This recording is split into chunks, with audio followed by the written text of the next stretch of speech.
Bien, continuando con el tema que habíamos dejado en el video anterior, bueno, habíamos dicho entonces que la importancia, digamos, de la verdad, digamos, y de la construcción de lo que es verdadero, siempre teniendo en cuenta que es verdadero en un momento dado, para un contexto determinado, en una cultura determinada, ¿sí?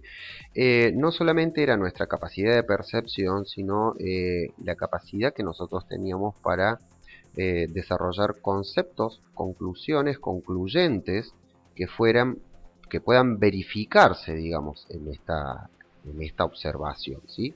Es decir, de ahí viene esta cuestión de la ciencia, es decir, es observación a través de una metodología que luego esa observación y esas conclusiones se pueden aplicar de manera general a lo que se está observando, ¿sí? Esa es la base del método, digamos, científico y por ello nosotros creemos, los que creemos, en la ciencia, ¿sí?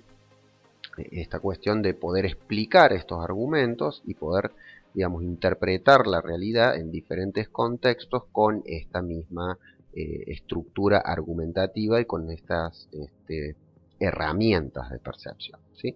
Entonces eso va a ser fundamental a la hora de construir el consenso y por ello en esta construcción del consenso y en esta cuestión de desarrollar argumentos concluyentes, el que juega el papel central es el lenguaje y nuestra capacidad de utilizarlo, ¿sí? De allí la importancia de ver este tema.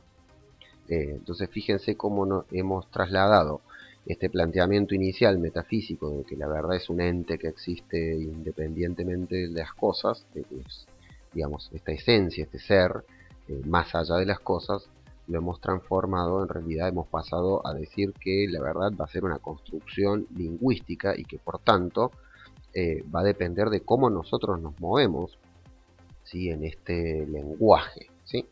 Y nuestras capacidades para argumentar este lenguaje.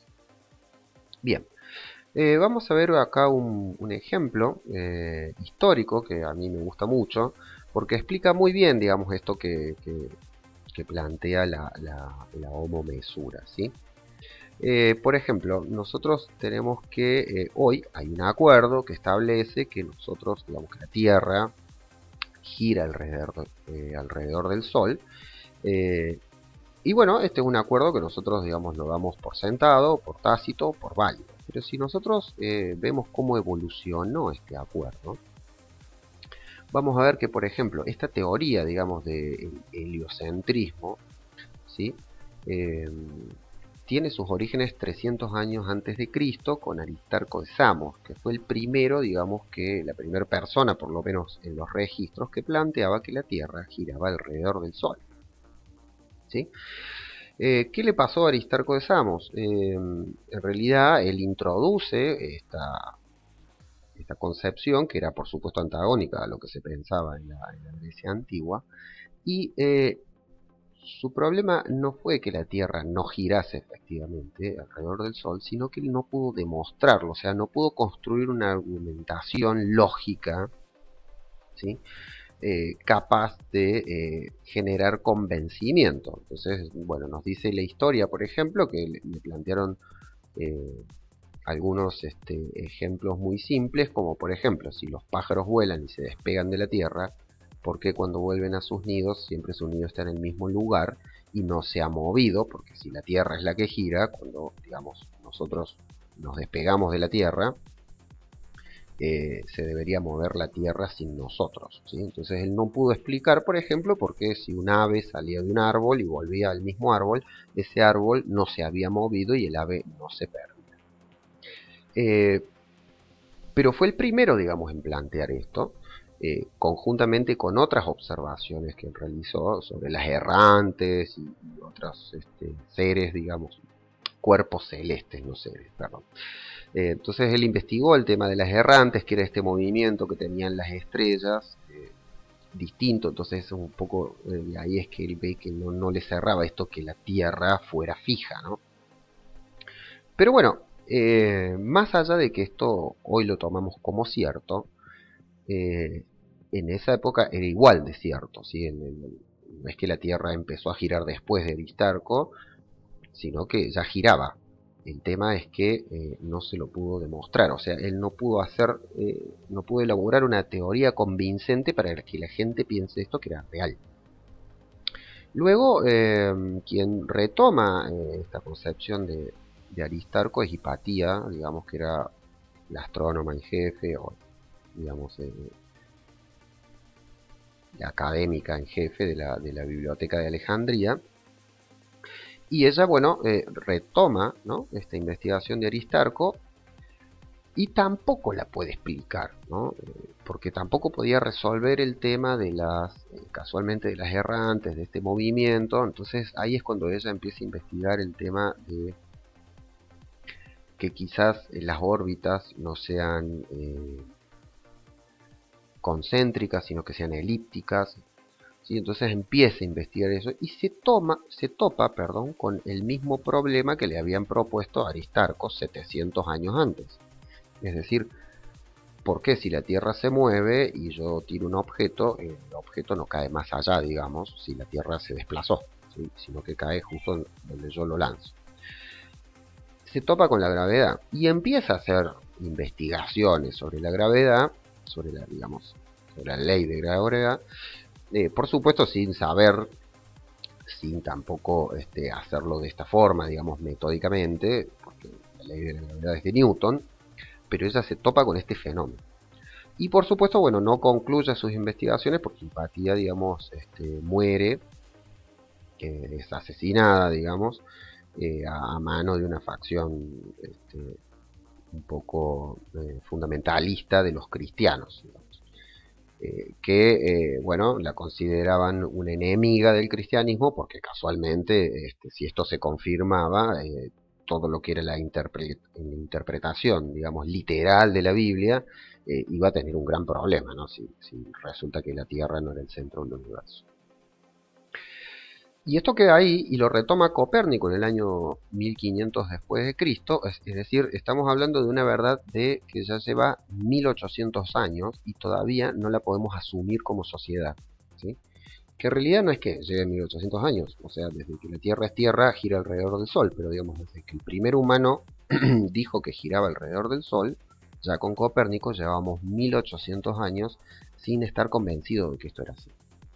Y lo de Copérnico es sumamente interesante porque él recupera estas investigaciones y va a decir algo que para mí es clave en la historia, y es que la humanidad no está lista, ¿sí?, para esta verdad, para comprender esta verdad. Copérnico lo dice en el siglo XV, ¿sí?, en el 1400, después de mediados del 1400. Y Copérnico es un personaje muy interesante porque había sido formado, digamos, dentro de los claustros eclesiásticos, que era el único lugar donde, digamos, uno se podía formar en la Alta Edad Media, sino no había educación pública, digamos. Y él, dentro de este contexto, va a decir que la sociedad no está lista. Fíjense lo importantísimo que es esto. Es decir, esto es una verdad, yo considero que es una verdad, pero considero que la sociedad, o sea, esa cultura no está lista para asumir esto. ¿Y él qué va a hacer? Sus descubrimientos los va a posponer 30 años. Claro, pobre Copérnico tenía una concepción temporoespacial como la que tenemos nosotros. Como que nosotros digamos, bueno, acabamos de hacer este descubrimiento, me lo callo por 30 años. Y sería un tiempo largo, pero claro, llevaba la humanidad 1800 años sin poder asumir esto. Entonces, bueno, Copérnico va a hacer eso, de hecho a él le dan la opción, porque como él había sido, digamos, criado dentro del sistema eclesiástico y además era, digamos, el astrónomo más renombrado de la Universidad de Bolonia, le dan la opción, digamos, de, bueno, te podés callar o te tomas la cicuta. Entonces dice, bueno, no, me callo. Y después viene Galileo, que también es muy interesante lo de Galileo, por dos cuestiones muy... varias cuestiones, no dos. La primera de ellas es que Galileo ya es un siglo posterior a Copérnico, en donde ya el Renacimiento estaba consolidado, digamos, como tendencia antropológica, ¿sí? El Renacimiento, que es este renacer, volver al clásico de la Grecia, ponía en jaque el teocentrismo, digamos, como explicación de nuestra vida. Entonces, Por eso se llama renacimiento y no nacimiento, sino porque van y recuperan estas visiones de la filosofía. Entonces ya había una sociedad más preparada para un acontecimiento de esta naturaleza. Otra cosa que hace Galileo, que es sumamente importante en nuestro contexto, es que él publica sus investigaciones no en el lenguaje de la erudición, sino en un lenguaje común, ¿sí? Es como si yo le dijese hoy que en vez de publicar, digamos, un paper científico y exponerlo ante el MIT, yo lo saco a mi teoría en la revista Muy Interesante o en la Conocer y Saber, ¿no?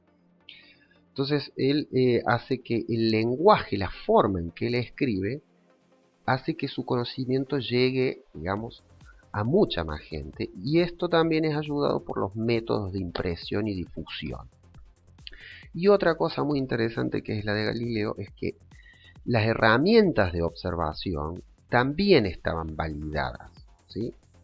Entonces, esto nos hace, digamos, también pensar, ¿por qué? Porque si yo estoy observando con un microscopio, por ejemplo, y ese microscopio la sociedad lo considera, por ejemplo, un elemento de hechicería, cualquier conclusión que yo realice a partir de ese elemento que es de hechicería o que es demoníaco, va a ser demoníaca, ¿sí? Entonces, esta cuestión de la tecnología y de cómo nosotros asumimos que la tecnología es una herramienta de conocimiento validada, también nos ayuda a que nuestras conclusiones sacadas a partir de esa tecnología sean validadas, ¿sí? Yo, por darles un ejemplo, si nosotros hoy en la justicia se considera que una fotografía es una prueba válida, ¿por qué? Porque la justicia confía en que el método de observación fotográfico es fidedigno de aquello que capta, ¿sí? Entonces, por eso una fotografía es una prueba judicial, por ejemplo. Si considerasen que eso es mentira o que ese elemento llamado cámara fotográfica es hechicería, no podría tener valor de prueba judicial, ¿sí?